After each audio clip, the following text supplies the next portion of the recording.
Hi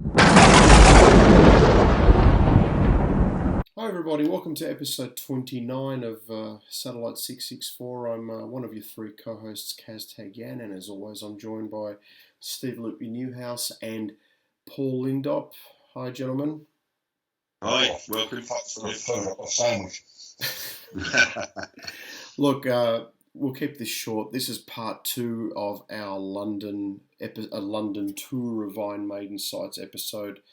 So there's just so much to talk about on this episode. So instead of subjecting you all to a marathon episode, we thought we'd do this in two and basically go into discuss the sites sort of separately. So here we are. Left off. Yeah, enjoy. Yeah. See you soon. Kingsway. Kingsway Studio, from what I remember, was in Holborn, somewhere down Kingsway itself, but I cannot for the life of me remember where. It was in an underground car park and the studio was tucked away in the corner.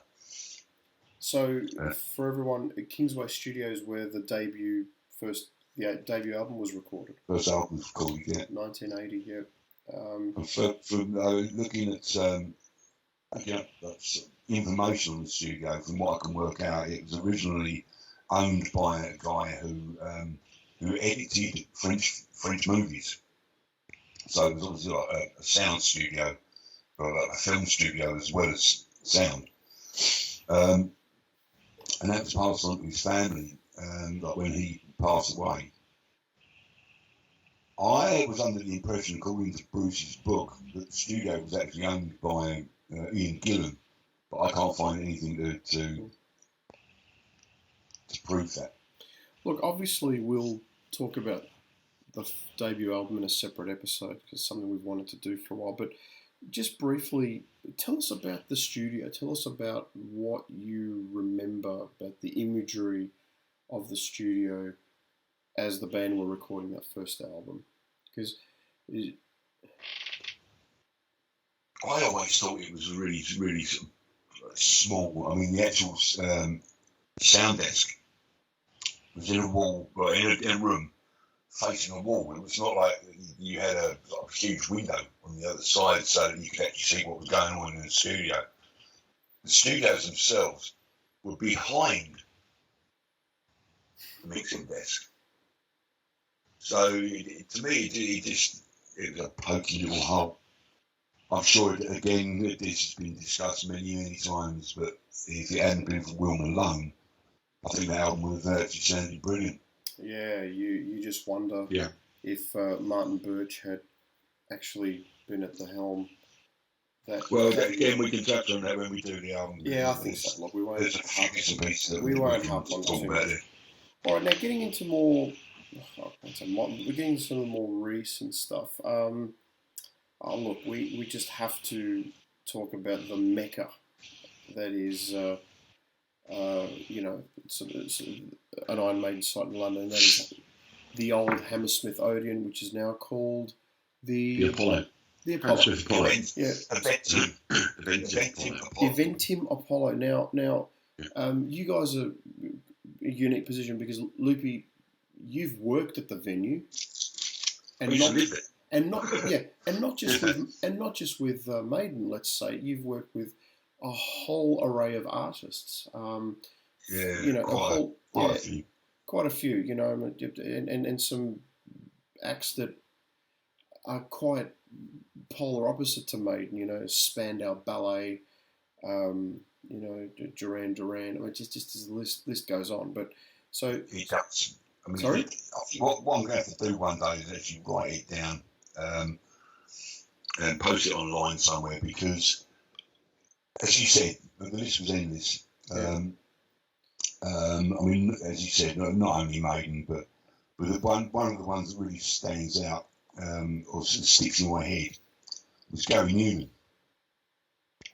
Now, Gary Newman at the time had just got his pilot license. and he decided that he was going to fly around the UK. And we got a message saying that Gary Newman's running late, and we're all going, so he had an accident in his plane. Is he going to try and land on the roof? You know, it's just.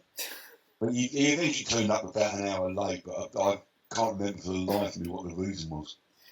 So Loopy, so I mean, you've worked at Hammersmith, and Paul, you as a fan went to arguably some of the most important shows the band ever did in their career at that venue. So, yeah. I mean, Loopy, what was it like? What sort of venue?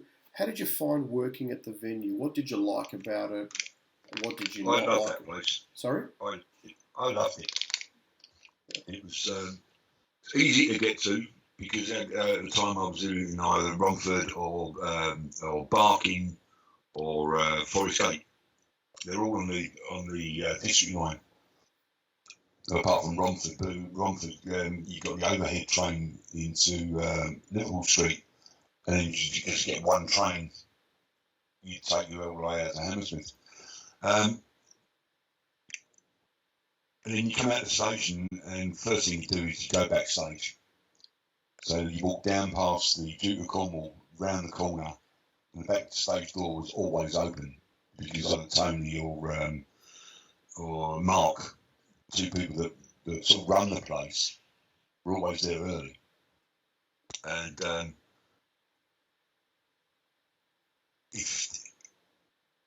it was always... It's one of those things where we had a guy called Irish John who lived in Shepherd's Bush, which is literally just down the road. He was the closest person to that venue, but he was always the last to turn up. And I often wondered, like, how does that work? You know, I've just travelled for an hour and a half from the East End and got there first. And I was always there early, but go in the backstage door and there's a ramp down to the stage. So of course, you didn't get a truck driver to actually back his truck all the way around. I mean, it used to come in at an angle.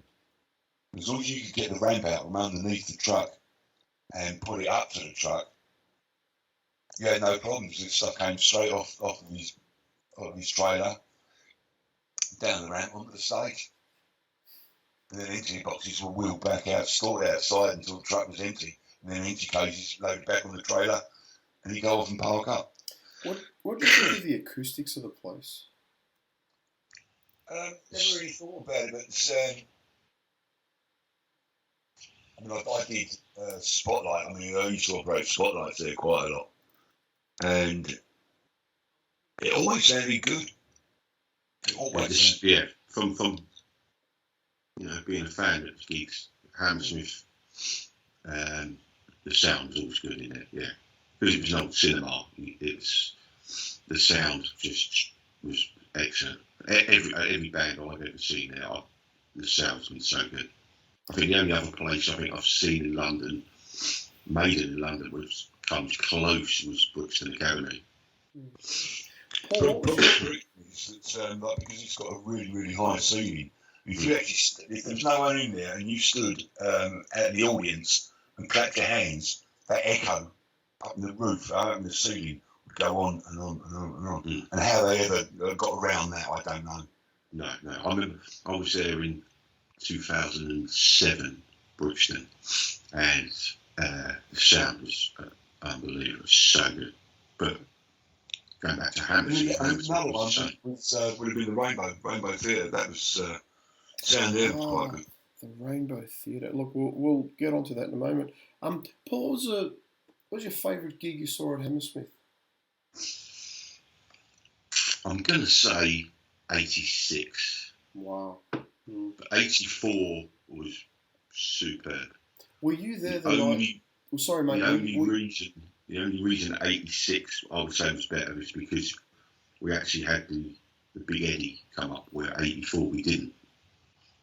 There was no Big Eddie because he couldn't fit in there apparently. He was too big.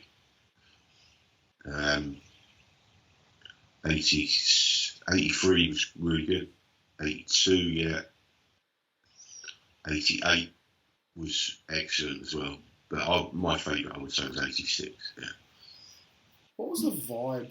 What was the vibe at the Hammersmith gigs like? Because, I mean, these days it's this vast chasm of playing at the London O2 with 20-odd thousand people there. What was the vibe and atmosphere? The thing about Hammersmith was that you were given tickets which allocated you to a seat.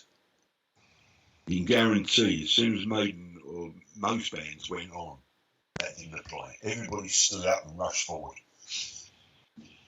So instead of like having a seat at the front with like sort of maybe a 2-foot gap to the front of the stage, that was instantly filled. You were 3 deep. And it's the atmosphere there was brilliant all the time. Unless you're doing like something like a comedian. I mean, I did a couple of shows there with Ben Elton, and very, very funny show. Everybody sat down the whole way through it, and I very rarely saw that. Paul, in '84, were you there the night they were recording Live After Death, or were you there on one of the other nights? No, yeah, I was there. Yeah. Did you know definitely. that they were recording that night? No. So they not until the live album came out. No. So they didn't tell anyone. No. But not at all. No.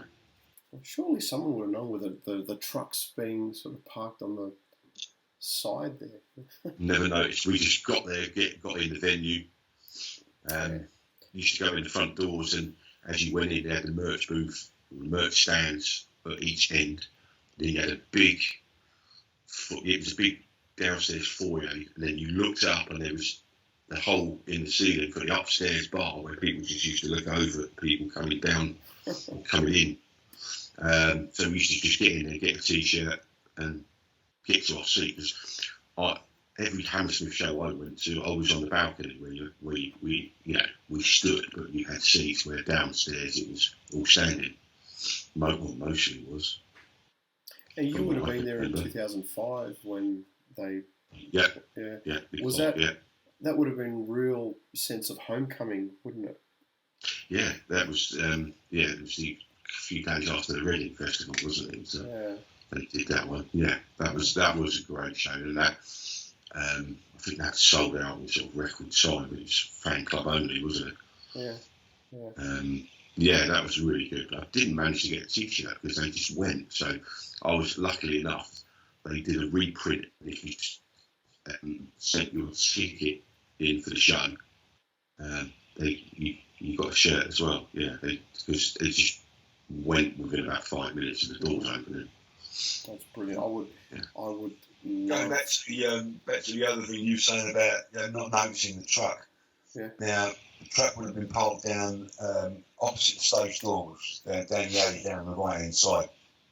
But there was always security at the barrier, and if you try to go and be nosy, the security goes, "Sorry, mate."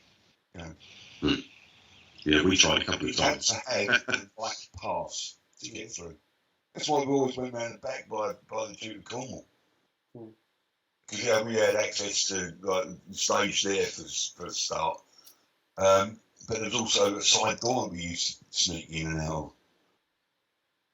Loopy, after the Hammersmith gigs, sort of, back in the day, did the band used to go to a particular pub and celebrate after the show, or did they just used to go home, to their respective homes? 9 times out of 10, they would have gone home. Unless it was ended to a party, in which case they'd have something laid on. They'd sort of jump in their cars or jump in limos or whatever and go off to, say, like Putney, to go to a club or something. Yes. No, I've got I've got the invitation to the '86 end of UK tour party. I can't remember the venue. You remembered it. I mean, I could fetch it out, but I'll probably put my back out to him. So I did a bit of research. I think from '80 to the last show they did there in 2005, I think they played there 24 times. That's right. Yes. Yes. I think the first two were on the Judas Priest British Steel tour. 1980, yes. Yeah. And then obviously after that, it was their own shows. Yeah. I would love, more than if I could throw a coin in the wishing well, I would love to see Maiden play that venue again, especially Imagine. Yeah, it was great. Also, I saw other bands there as well. I saw Meridian there, I saw AC/DC there, Wow. Wasp. Headless Children, that would have been, yeah? Headless Children tour. Say that again, sorry? That would have been the Headless Children tour in 89, wouldn't it? No, it was before that. Inside the Electric Circus? I think it was Electric Circus tour, yeah. It was, yeah. Meridian was the Misplaced Childhood tour I saw there. And I saw AC/DC in 2003 when it was reopened as the Carling Apollo, and the first show was AC/DC, and you had to apply for tickets online, and I managed to get 2. And me and my mate had to queue up in the day to get the wristband and then come back in the evening for the show.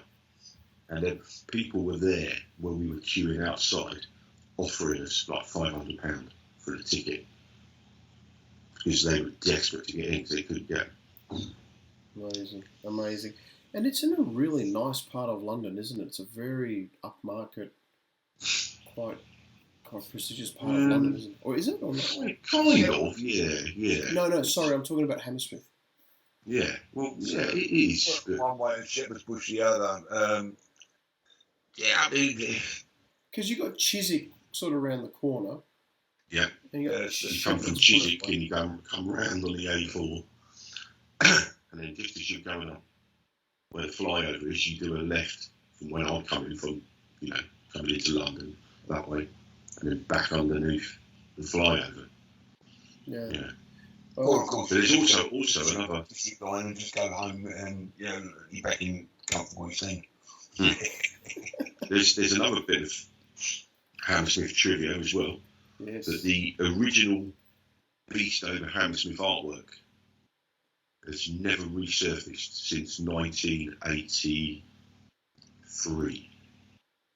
Oh, tell us about this artwork. We found half of it, myself and Rasmus, between us, but we can't find the original artwork for what was supposed to have been the concert video that was then scrapped, and they brought video pieces out instead.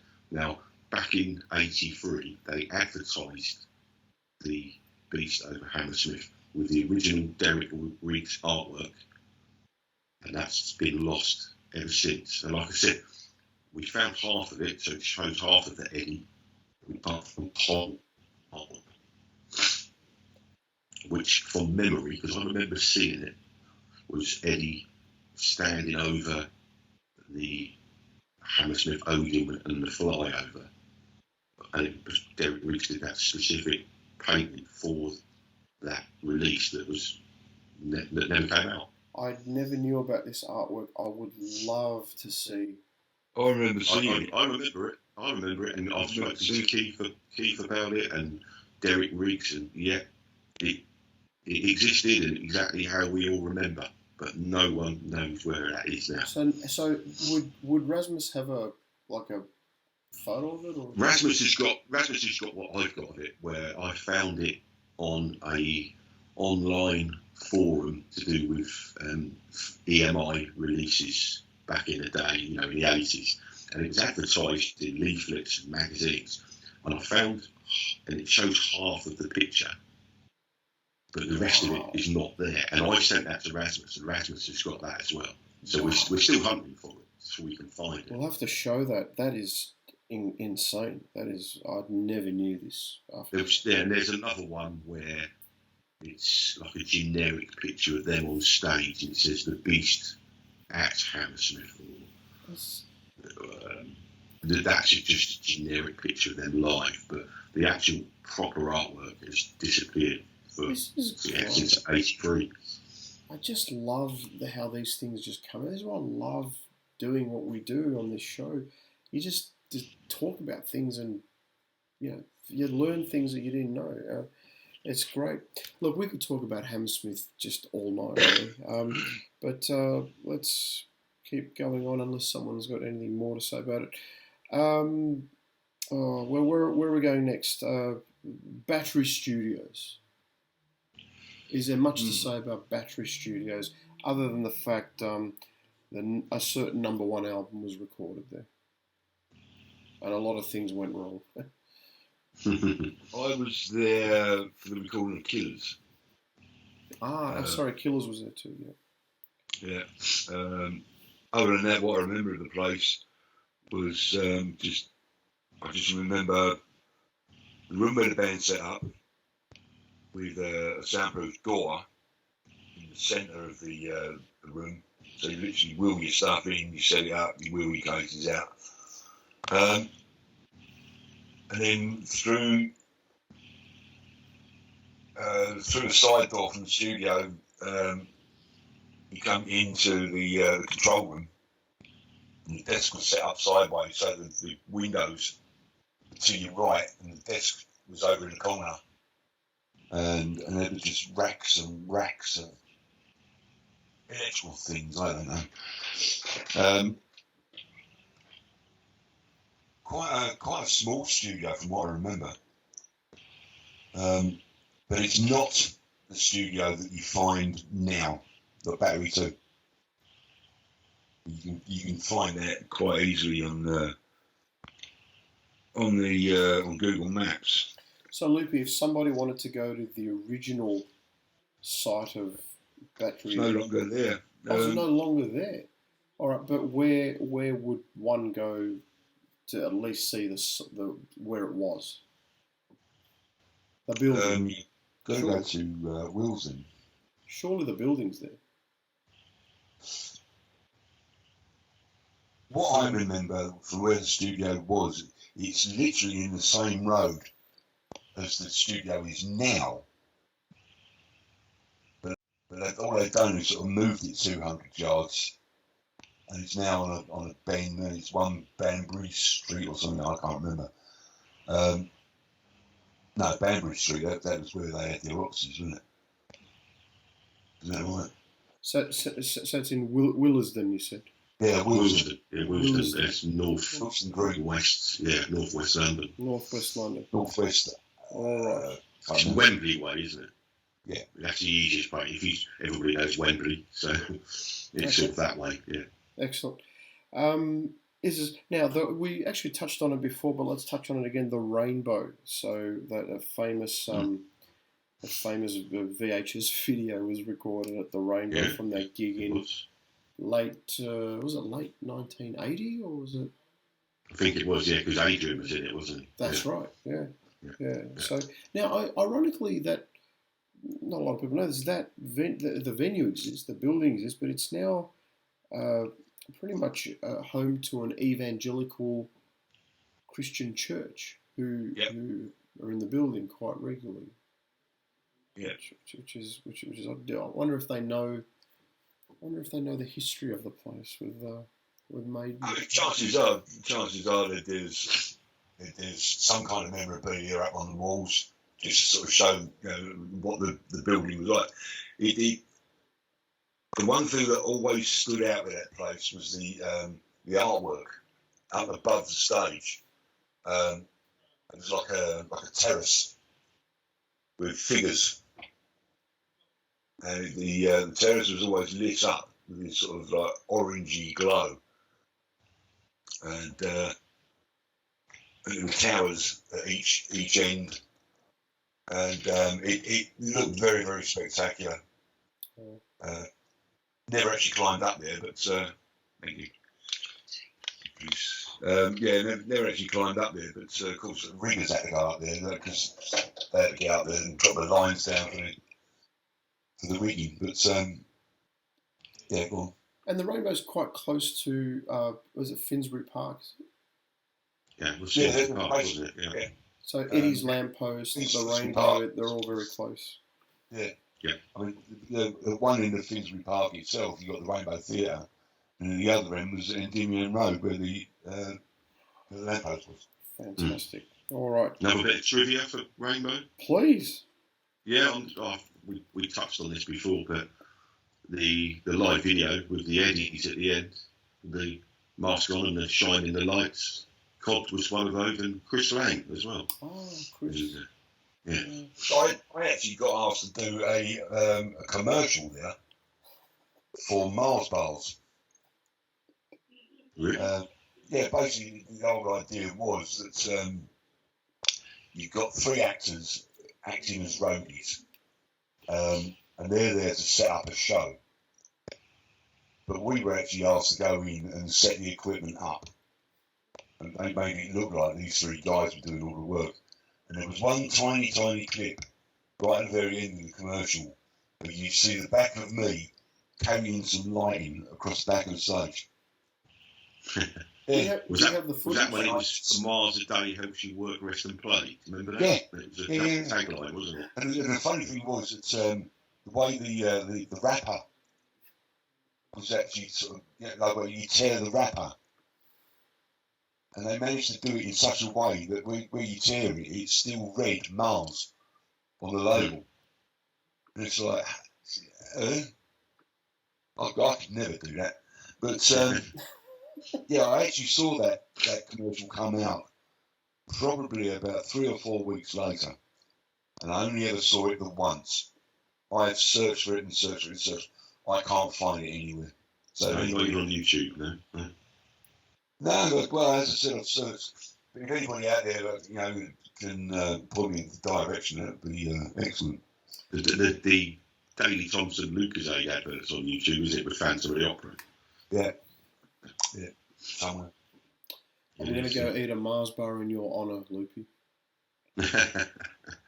See, what I used to do, so I used to eat all the chocolate off the top and down the sides, and then along the bottom, like you've got that sort of nougat nugget, whatever it was. You used to eat that way, so it just left you with the toffee at the top, and you used to roll that up and just eat that in one.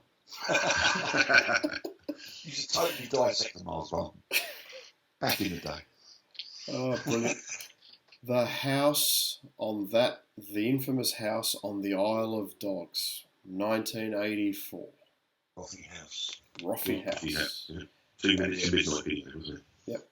Yeah, so that's where they. Also the same property that Bruce lived in while he was at Queen Mary College, and so that's the scene.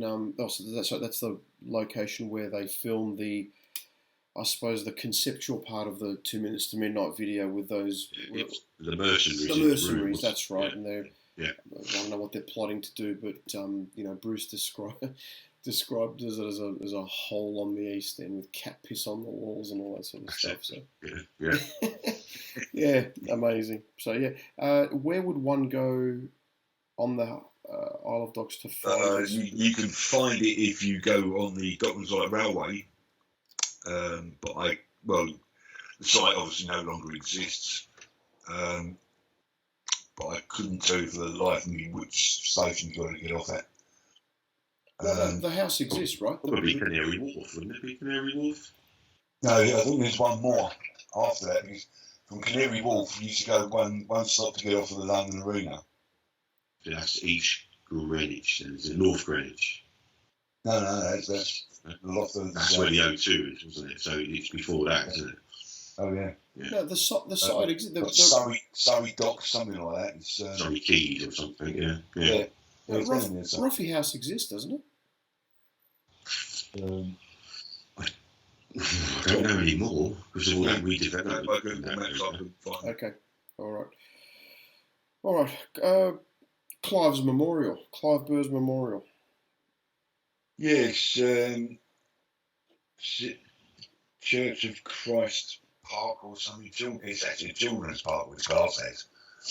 But the memorial itself is it's a tiny little plaque against the tree, and it's beside one of the pathways, I believe, to the left of the park, and that's near Wanstead Station.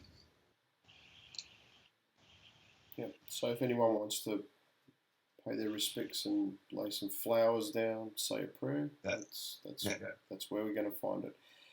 And moving right along now, Paul, Docklands Canary Wharf. the scene of, or the site of the filming of the Be Quick or Be Dead video in 1992. Tell us that's it. where we can go to find this site. Well, that is now, that area is now all being redeveloped as Canary Wharf. Yeah. So, yeah, I don't think where the actual site of the video film is still there, but you would have to actually go to Canary Wharf itself, which is on the Jubilee line. When I've been on Jubilee line from Waterloo, so yeah, there's a bit of a rhetorical. That's the site of it. Yeah, it was a bit of a rhetorical question because if you look up Canary Wharf, you just see, like you said, nice modern buildings and things like that. Yeah. So that sort of docking yard where they film the video is really now just. I think I'm going from memory. I think some of Full Metal Jacket was filmed there as well. Wow. I think Kubrick filmed some of the. That's the old. That was round by Victoria Docks. Yeah. Which is now that's London Excel Centre. That's it now. The other side of the dock, you've got London City Airport. That's right. Yeah. I did Jean-Michel Jarre there in 1988, I think it was. But the old site, the old Tate and Lyle place, and. So correct me if I'm wrong. Is the O2 in Canary Wharf? No. Other side of the river. Yeah, it's North Greenwich. North Greenwich. Okay, stand correct. It's literally you could actually swim it from Canary Wharf to the O2 if you dare. But yeah, it's not. No. Or you could do the Emirates cable car. Cable car. Yeah. That was a cracking video and a even more cracking song, to be honest. But we'll save that for another episode, I think. And look, that's the really, I've ticked off all the sites that we came up with, and I think that is there's one more. There's Psalm West Studios in London where they recorded Amalad and Dance of Death. Interesting, they were the first albums to be recorded at home in the UK since Fear of the Dark. Fear of the Dark, yeah. So there was a. X Factor and Virtue. Oh, I'm sorry. I'm sorry. Though, yeah, that era of the band is for some reason in my mind just doesn't. Yeah. No, I thought it was, but then I thought no. No, you're absolutely right. You're absolutely right. Virtue 11 were recorded at Steve Barn, weren't they? Yeah. No, you're absolutely right. First album to be recorded in the UK since the Blaze era, really. So there was interesting. They had a long period of time where they were recording in the Bahamas and the Netherlands and Germany, all for sort of tax reasons, and yet they came back 1990, 92, and right through the 90s actually recording in the UK. Then it was Paris. Then it was Psalm West. So that's good. Yeah, look, that's all I've got. That's I think we've ticked off and gone through every site. Is any other ones you guys want to? Got some honorary mentions we could put in there. Shepherd's Bush Empire. Yeah. Do you want to talk about 2001? They did shows there for the warm up for the Brave New World South American shows, and obviously Rock in Rio, which is, we've all got on DVD. But I went to them. They were fan club shows, and they actually played Fallen Angel and Out of the Dark in 2001. The other ones I've got on my list are Queen Mary College, where they played in '88 at Charlotte and the Harlots. Of course, and Queen Mary College before Donington. Yeah. Couldn't get a ticket for that. I tried, couldn't get one. Which one, Paul? For Charlotte and Harlots. In '88. Queen Mary College. In '88. I remember seeing the advert in Kerrang for the show, and everybody, as soon as you saw it, you knew who it was.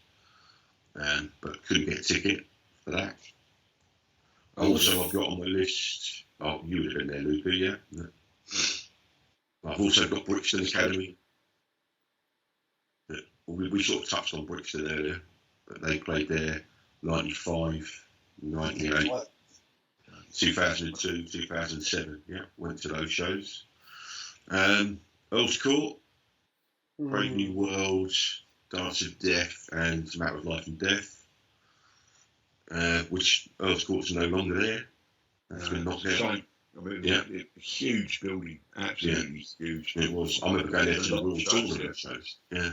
With Floyd. They did the wall there, didn't they? Did you guys prefer seeing Maiden at Earl's Court or at the O2? The O2 for me.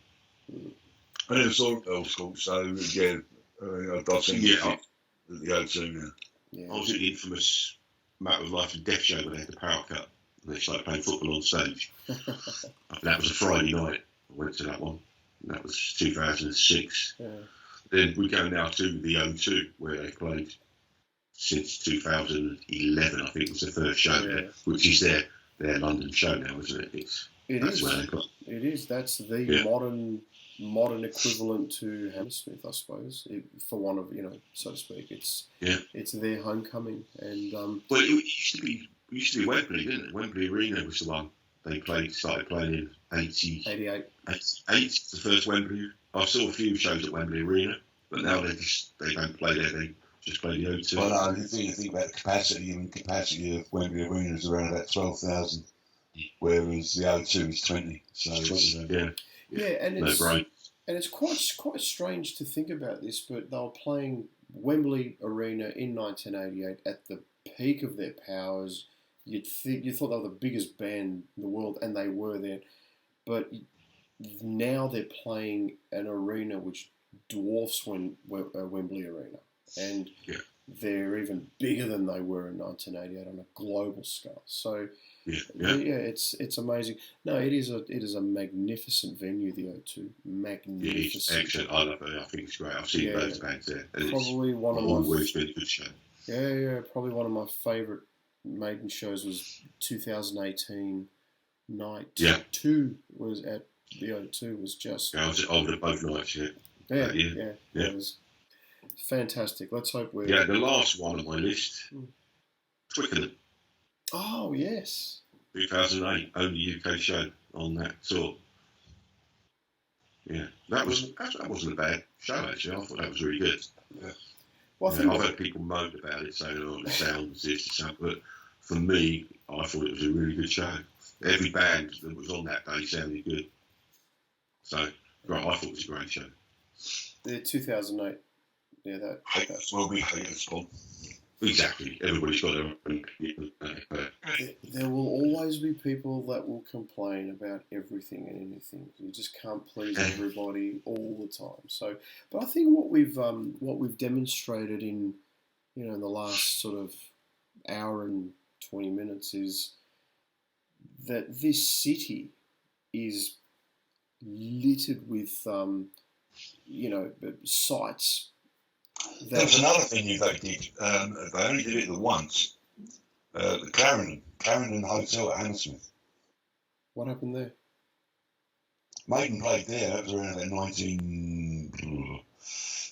late 79. They only did it once. And again, at the time, it was quite a big venue, so it would have been like another sort of step up. It's probably about twice the size of the Ruskin. Wasn't there? What was the place in? Was it Hammersmith where Rod was coming down to see him and Paul got arrested? Swan. That was Hammersmith, wasn't it? Yeah, that's right. Hammersmith. Well, it's a big one-way system, isn't it? It is. Yeah. Yeah, Swan was there. He's still there, actually. Is that when Paul had the knife? You go around a one-way system towards Shepherd's Bush, can't you? And then come back round on yourself. Yeah. Is that when Paul Diano had that pocket knife? Yeah. He used to come from work and had the knife on him. But wouldn't it be concealed? What was he doing? Was he wielding around, was he? I really don't know what happened. I think the police, maybe he sort of took it out of his pocket and looked at it and going, oh, shit. As the police turned up, it's... all we knew next was that he was gone. The police had him. He was like... Excellent.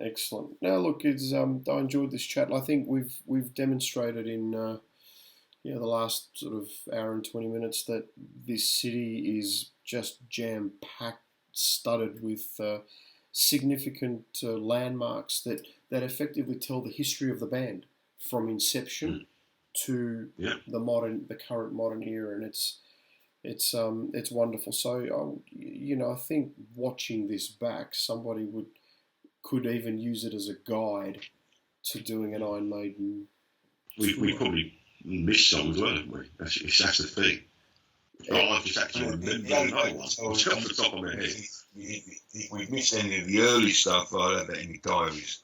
But the infamous photo shoot. Sorry, you broke up. Say that again. There was an infamous photo shoot that they did in the London Dungeon. Oh yes. It's London. That just came into my head. Yeah. Yes, that's right. Where was that, Paul? You said the London Dungeon. The London Dungeon that then I think was London Bridge area, wasn't it, Lucas? So it's Tower Bridge, isn't it? It's next to the London Bridge station, Dooley Street. Yeah. I thought it was. Someone told me it moved now to South Bank, but I might be wrong. It could be. But in them days, it was Dooley Street. Yeah, it was definitely Dooley Street. So, but that was another one. It is. Going back to Hammersmith, we've all seen the picture of the venue in '86 with that huge Cyborg Eddie. Where is? I wonder where that structure is. I wonder where that Eddie is. It's not at Rasmus's house. Probably. I was going to say probably Rasmus. No. This is huge. I don't know how Rasmus is going to carry it in his house, but where is that? I think I would love to. I was just wondering. I mean, I've seen a lot of stuff in their warehouse, but I can't remember seeing that. No. There's also a video online of Keith Codd being interviewed outside for that one of those shows. I can't remember who did it, but it's definitely on YouTube. And that was at the Somewhere in Time Hammersmith shows, yeah. If you can find that, let us know. And the only other one we spoke about, Loopy, was that kid that won that contest.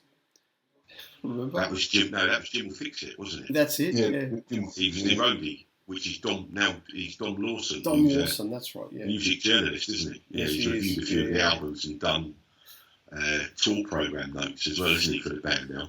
Yeah. Yeah. That was '86, wasn't it? That was also when they did the charity shows as well, didn't they? With Bad News. Yeah, the '86.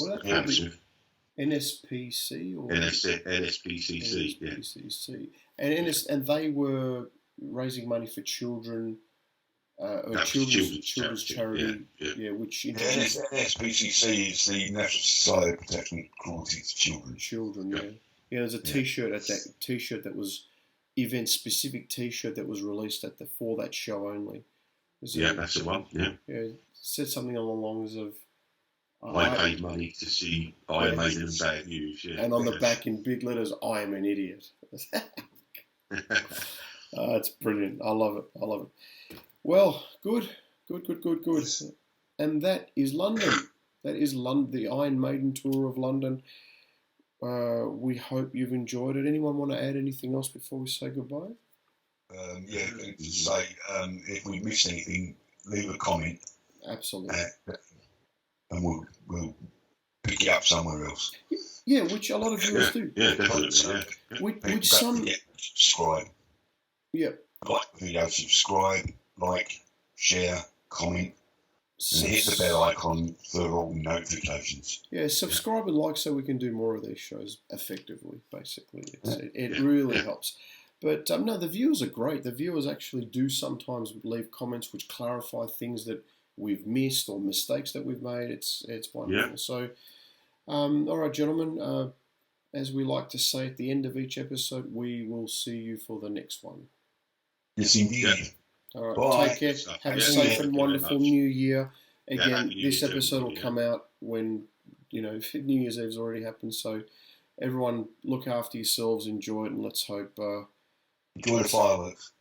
Yes, let's hope next year 2022 is a little bit more civil, shall we? So, yeah. Good. Take care, guys. We'll see you soon. Bye. Yes, thank you. Bye, bye. Bye.